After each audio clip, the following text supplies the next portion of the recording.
In section 5.6, we're learning about the inverse of a matrix.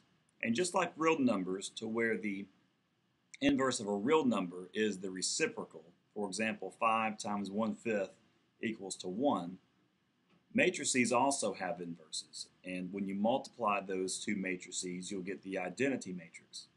So I want to demonstrate how to find the inverse using an example, the matrix A equal to 1, 2, and negative 1, 3.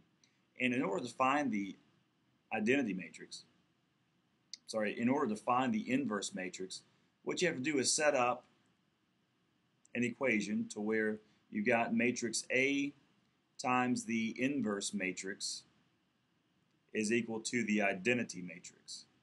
And now we don't know what the inverse matrix is. That's what we're trying to find. So we're going to call this matrix A, B, C, and D for our entries. And in order to find the inverse matrix, we're going to have to multiply our two matrices together on the left-hand side. And the product of these matrices will be equal to the identity matrix. So when we multiply rows times columns. So row 1 times column 1 would be 1A plus 2C. Row 1 times column 2 is 1B plus 2D. And row 2 times column 1 is negative 1A plus 3C. And then row 2 times column 2 is negative 1B plus 3D. And this is still equal to the identity matrix.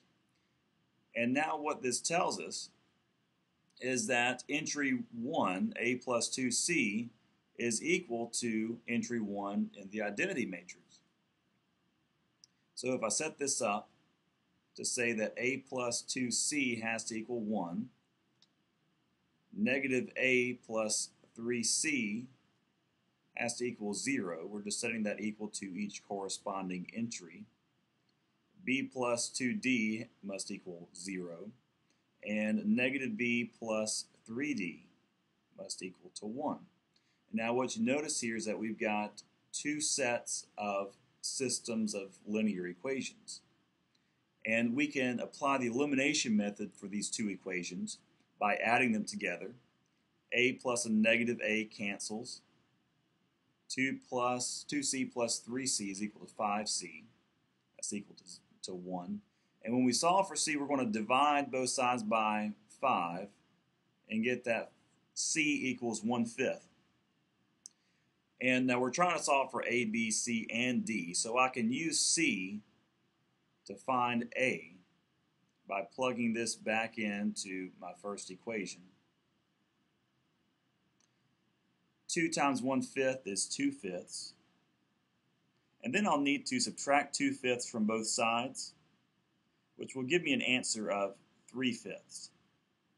So C equals 1/5 and A equals 3/5. And then using my second pair of equations, I can apply the elimination method. B plus negative B is 0. 2D plus 3D is 5D. And again, we'll get the same thing when we divide both sides by 5. We have that D equals 1/5. And then we will plug 1/5 back into the top equation.